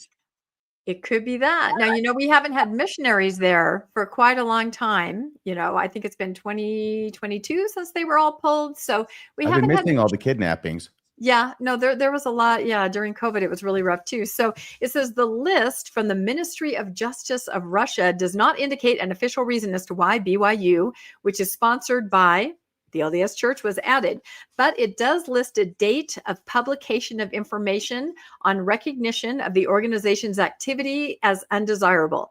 And that was February 6th. This past February? They say that BYU did something on February 6th. That's when they say they recognize their activities as undesirable. So what in the world could that be? Very interesting. It says that same day, BYU held an event at its David M. Kennedy Center for International Studies called Russia as a Global Threat. It was a discussion led by Sonata Coulter, the U.S. Deputy Assistant Secretary of State who oversees policy toward Russia. And this other article from another news source is saying, why did this happen again? They're also mentioning it could possibly be this lecture that was given at BYU called Russia is a Global Threat. Now, I thought that was interesting. And I thought, okay, if she's in town and she's giving this lecture at BYU, and then BYU is basically blacklisted by Russia for this lecture, did she speak anywhere else? February 6th. Here's a little poster for it. Russian is a global threat, and there's BYU. Did she speak anywhere else? Well, she did. Earlier in the morning on February 6th, she gave the very same address at Utah Valley University, the sister university right there in Provo, and they are not on the list, only BYU. So I don't know what that means. Maybe there's they have to update their intelligence. Yeah, that could be it too. UVU, maybe is not on their radar as much as BYU, but yes, she apparently did the rounds, and I hadn't seen this mentioned anywhere else, that she also spoke at UVU. So it's kind of interesting that that's a reason for it. Now, so if we say here that Russia is a global threat, yes, is the Mormon Newscast going to be put on that list? That's what I'm not sure. So everything here is alleged, right? No, I don't know. We try not to be too political, but okay. So what's the collateral damage here? Now, there is a well-known starter on the BYU basketball team. His name is Igor Denim, and he is from Russia, right? He's extremely popular. And here's an article that says what Russia's blacklisting of BYU could mean for Igor Denim and his future. Says Denham was likely as bewildered by the news as most of the general public. According to most anonymous sources, this is in the Daily Universe, as long as Denham does not criticize Putin or the Russian government, he should be fine. This is what they're saying. If he keeps his head down and puts the ball in the basket, he will likely be able to return to his country regardless of his affiliation with the Cougars. Yeah, my concern isn't whether he can return to his country. My concern is what happens to him when he does. Exactly. Or his family, because he's pretty dang affiliated. He's a starter for the BYU basketball team, Well, he's a criminal. Yeah, according to what we read before, yes. Criminal charges. That's right. It says, keep in mind, until there is more information released by the Russian government, the above statement about Denham's future is speculation. True. Nobody knows, but that was the first thing that came to everybody's mind. And of course, where do you go to get right to the heart and the source of what happens at BYU, especially with basketball, you go to the Cougar board. You guys forget I used to be a Cougar. I know all about this. So this is where they discuss basketball. And somebody brought up, can Denham ever return to Russia? And so people weigh in. He's not an alumni. He didn't graduate. He has not gotten his degree yet. He's just playing basketball. Hopefully a Russian judge would make a distinction. They kind of go on and talk about all this. I think it'll be okay. What about his family? And then somebody says something that I think is really interesting as far as a reason for perhaps BYU being put on this list. And I highlighted it here, and it says, in my opinion, I think the Kremlin saw BYU on too many CIA agent backgrounds. What do you guys think about that? I thought that was fascinating. I think it's a creative idea. I think the timing is better for the Assistant Deputy Secretary of State. Right. But it could have something to do with that. Think about how many BYU students end up working for the CIA, the FBI. Yeah, I don't think a lot of people realize that with their foreign language background and their ability to take orders really well. Yeah, a lot of them go into that. So the other thing that's kind of collateral damage, a professor there on campus said the law is really vague. Professor Hardy said, somebody like me, a professor at BYU, it would not be a good idea to travel to Russia right now because of my affiliation. Former students, I don't think will have problems, but it's one of those things where if the Russian government finds something you've done offensive, they could start digging into your biography, your profile, and that could provide some fodder for a court case and prosecution. Professor Hardy was quick to note that once again, simply speculating on what this all might mean. Last academic school year, there were 6 undergraduate and 3 graduate students from Russia at BYU. When asked if any of these students, not including Denham, would be returning to BYU for the fall semester, the BYU International Student Department didn't say anything. Now, interestingly, BYU used— They didn't say anything? No comment. Okay. Exactly. Now, Show me BYU— the man, show me the basketball player, and I'll show you the crime. Yep, that's it. So there used to be a study abroad program at BYU where you could go to Russia. They had many different study abroad programs. They even have like a Russian language house that you can live in. I think I might have dated somebody from the Russian language house back in the 80s. It's where you kind of immerse yourself in the culture. But when I tried to look up their study abroad program, where they used to go to, however you pronounce that, Nizhny Novgorod, Russia, it now says this program is not currently active. So it looks like study abroad is kind of off the table. However, there is study abroad somewhere else. See, it's kind of Russian adjacent where you can kind of get the same kind of experience, but it is in Latvia, but it is not in Russia. So I thought that was kind of interesting. And then it says, of course, meanwhile, the larger LDS Church that oversees BYU has not condemned Russia's invasion, but instead it called generally for peace. Notably, the church itself is not on the undesirable list. In other words, the LDS Church is still on the nice list for now. So I guess it's kind of an unfolding story. We'll see what it means. But BYU singled out for this list, very different from the other organizations on the list. Any thoughts? It's a strange thing when one communism doesn't like another. Yeah. It's communism and fascism. That's the difference. There you It's go. the oil in the water that doesn't mix, famously. Yep, it is. But, Which usually— I'm sorry, what? Which one's which? Yeah. Oh, well, you can pick. We don't know. I'm talking about, of course, the Russians and the Germans a few years back. Yeah, a few years back. Usually BYU loves, notoriety, loves to show up in the news, loves to be singled out. They should be here. They should be promoting this. They should be taking out paid full-page ads in the Tribune about this. This is a huge badge of honor for BYU. I think they're missing an opportunity. I'm talking to you, PR department, by not promoting this. I know they're always voted stone cold sober, most boring university. They get those kinds of awards, and they very proudly, do talk about those in the media. But this will be interesting. So, okay, we're going to go to the last thing here, the Syracuse Temple dedication. And I mentioned that I had some stealth information. That's a picture of me sitting in a car parked across the street from the Syracuse Temple, because I was determined to see if I could catch a glimpse, perhaps, of anything that was going on, because it's right there. My co-host Landon lives right by the temple, so we kind of headed over there right after the Pride Parade to try to catch things. In the news, there were some pictures of this dedication. This is all afterwards. We did not stay until afterwards. Had we stayed, I don't know if we would have been able to get these pictures, because I think it was kind of a side door. But there they all are. President Nelson was in attendance at the dedication, but the prayer that he offered was pre-recorded, like we saw at General Conference, where he was actually there physically, but his interaction with the audience was all pre-recorded. So there he is with lovely Wendy. There's a bunch of them sitting in the white suits. Do you guys know where the white suit came from? I was trying to research that. Why the white suit? David O. McKay would be my guess, but I don't know. And I want to know why Wendy's not conforming. She's a nonconformist. She's a nonconformist. She does seem to be a little bit of a rebel. That's right. But as we parked there, and this is about half an hour before the dedication was supposed to take place, people did drive up and park. People did go to, there were several gates. Each one had sort of a person in a suit, kind of looked like security blocking the gate. It looked like you would show a pass and then go in.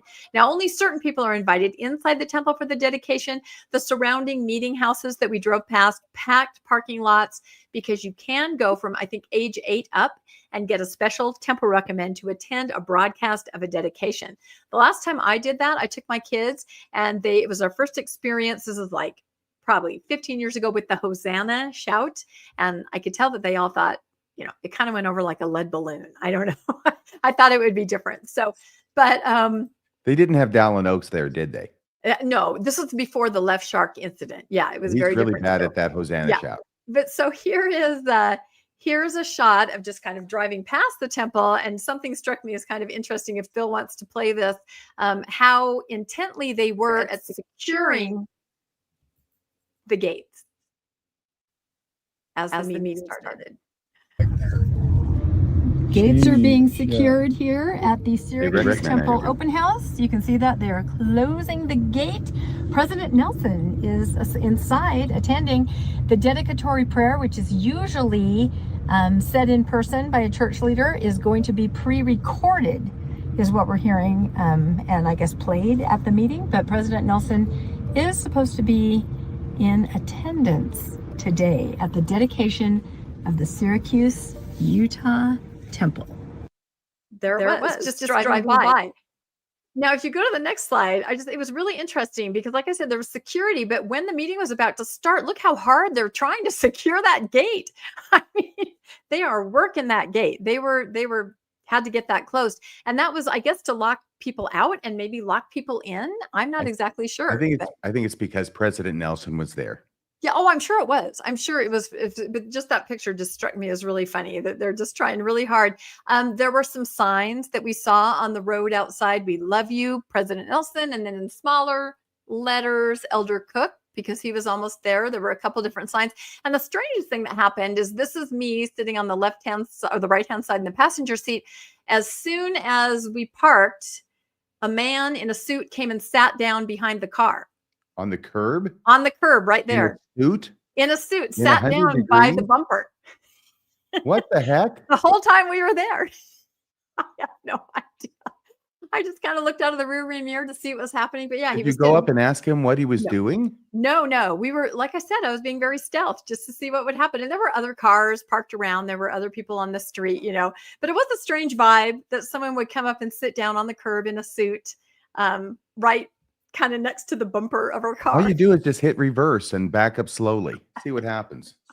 We could have done something. Anyway, Syracuse Temple now dedicated. The doors are shut. The temple is closed unless you have a temple recommend. The grounds, apparently, as they keep telling us, are open to be enjoyed by people. So go walk your dogs there, I guess. And it is one of 28 temples that is either under construction, dedicated, planning phase here in Utah.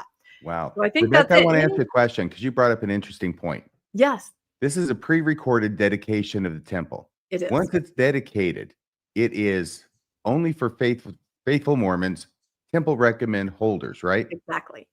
When was this recording? And if it was recorded, if it were recorded a week ago, let's say, was the temple dedicated when the words were uttered or when the tape was played? Yeah, Is and I it made a live or is it Memorex? exactly. I made a short about that because I thought if he, is in Salt Lake and he's saying the words, Yep. using the priesthood power and in Mhm. his prophetic voice, do you have to physically be there, or was that temple actually dedicated a week or so ago when he might have made the recording? I have no idea. You don't know. I do have an idea on this Oh, one thing. You don't have to be there. Tokyo Temple dedication, October 1980. All the missionaries in Japan went there, and it was nowhere near the temple. The temple is a small temple. It's in like downtown Tokyo. There's no room. So it was at some kind of amphitheater. I have no idea how far away it was, but it was more in the country. So I'm going to guess miles away from where the temple was when President Kimball came out and it'll come to me, but other people, other apostles came out. And Peterson, Mark Peterson. oh, was it really Yeah, Marky he was out there. Peterson? My And they goodness. gave the dedicatory prayers, and there were multiple sessions, but it was miles away from the temple. So, yes, it doesn't make any difference where you're located. When those words are uttered, the temple is dedicated. Well, then that means I'm guessing that there were people maybe without temple recommends that were in the temple, depending on when he would have said the prayer. Depending on, This- because they're cleaning. I mean, we already got the letter to the stakes in the area, right? That just starting a week from now, they've got to go in and start cleaning everything. So, yeah. Well, the problem is if it's a week before, he dedicates the temple accidentally, and now you've got non-members going through Yeah. for the open house, and this temple has already been abominated. It's already the desolation of abominations before they play the tape. Yeah. I don't know. I am not privy to any of those conversations, but interesting. And I will say the stake centers and the meeting houses that we drove past were packed as everybody was there, enjoying the dedication. So It's nice. yeah, that's it. So there you go. And let's see. I think all we have left then is to talk about what's coming up next week. And again, for me to remind everybody, catch that episode with Spencer Anderson. It's already happened. So you can just go into Mormon Discussions and find it. It was Thank you. excellent. And I think I have a slide with my thumbnail. I think, Bill, are you adding yours? No, I can put this back up so you can Yeah. share yours. So on Mormonish, which is always Tuesday night at 6 p.m. Mountain Time, we have an episode based on this amazing book. It is called, here I am merging my book club and my podcast, The Art of Living a Meaningless Existence. We have a wonderful person guest with us, Steph, who has quite an interesting story herself, but it's kind of the concept where, once you throw everything away, you strip everything down, that's when you start figuring out what means something to you and, how you can move forward. So the meaningless existence, which a lot of us are accused of having, right? When we step away from the church, it's like, oh, the scared atheist, the fearful atheist, there's no meaning in your life. Well, actually a meaningless existence is just a starting and jumping off point. So this will be interesting. What do you guys have going on through the week? Well, Wednesday on Mormonism Live. Oh, you want to talk about that? Yeah. Go ahead, Bill, please. No, you. I was putting this one up first for you to say something about it.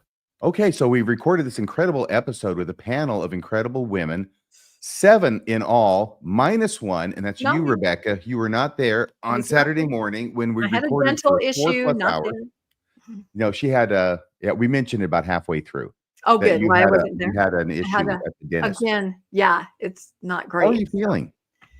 Well, it's not great.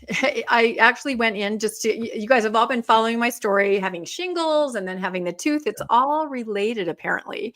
And when I went in to try to get just a simple dental implant, they instantly sent me over to a oral surgeon who looked at me and said, oh, there's something going on nerve-wise left over from the shingles. So anyway, it's an ongoing saga. We'll see what happens. Yeah. I may drop dead on the program. I don't know. Well, if you do have to drop dead, please do it on the program. I want to do it on the program. I think that would be huge views. And I will promise everybody that I will keep podcasting till the very end. We would make shorts about that. Okay, I so really would. Women Speak Out. What they're addressing in an incredibly wonderful way is the chapter in Austin Fife's Light on Truth letter titled Women in the Church, where he gets absolutely everything wrong. At least according to this panel of women who know a thing or two about being a Mormon. Then Wednesday, we've got a show coming up. It's hopefully going to feature Dr. Allison Schofield, Dead Sea Scroll expert. She's a professor of Judaism with an expertise in the Dead Sea Scrolls at Denver University. I've been trying to get a hold of her, Bill, and hopefully she'll respond. She hasn't responded to my email that I sent out this morning or the text that so we're going to need to get back together about the contact information. Okay. Okay. All right. So And then anyway, Mormonism hopefully After that's Dark. what's going to happen, because this would be great. We're going to talk about the Dead Sea Scrolls and Mormonism. She's not Mormon. She's never been a Mormon, but she was raised in Utah, in Provo, I think it was, right, Bill? I don't know the details of that, but Well, she mentioned it on the show, because we never knew about her until she calls in on last Friday night's Mormonism After Dark.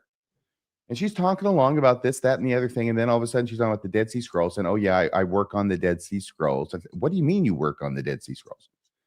Well, I'm a professor at Denver University. And I'm going, what?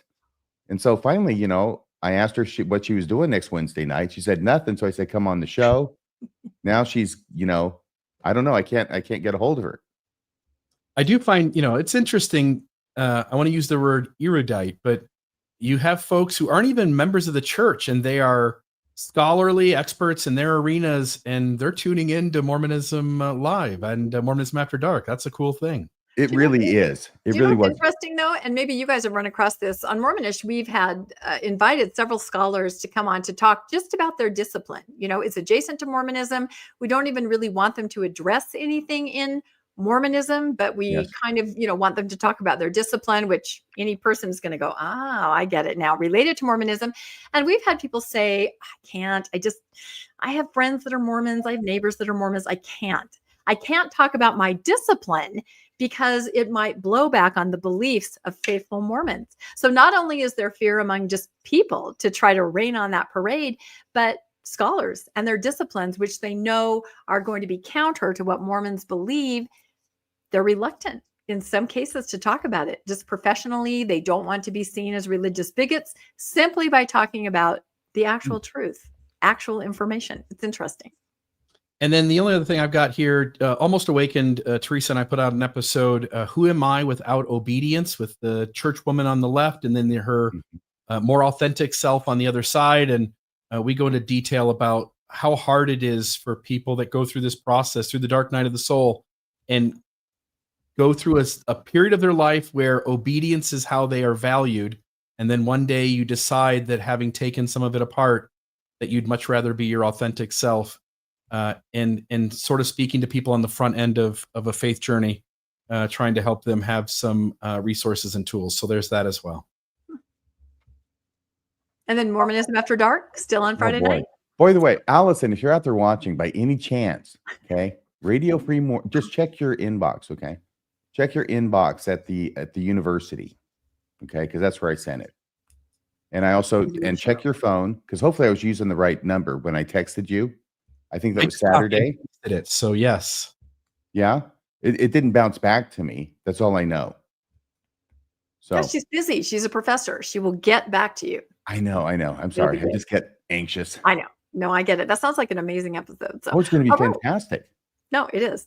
I think we did it. Do you think we did it? And in under 2 hours, which is good because you guys are probably exhausted. You've been podcasting for the last 4 hours. I am exhausted because we did it in under 2 hours. Yep. I think the Fairview meetings have been longer than my gosh. Yeah. And there are more coming up. There's the zoning board meeting. I mean, I don't know. We'll have to talk about if we want to stream anything else, or if people are like, okay, you know what? We'll just hear the wrap up after the facts. It's a lot, but pretty fascinating to watch. So, all right. Well, I think we did it. Thank you, Bill. Thank you, RFM. We will catch everybody next Monday night, like clockwork, 6 p.m. with more Mormon news. Who knows what's going to happen this week? I can't even imagine. That's a wrap for this week's edition of the Mormon News. I did not mean to do that. I was trying to. I know. You're going to catch it. They're going to go, how dare you cut a woman off, right? I was trying to pick the video out for it, and that happened. I'm so sorry. It's totally okay. I'll say go back a few steps, build it up, and sign us out. Okay, Rebecca? That's right. I'll say thank you, everybody, and we'll see y'all next week on the Mormon Newscast. That's a wrap for this week's edition of the Mormon Newscast. We appreciate you tuning in and sharing this time with us. Keep the conversation going and stay informed on all things Mormonism. Until next week, wishing you peace and joy. See you next Monday at 6 p.m. on the Mormon Newscast.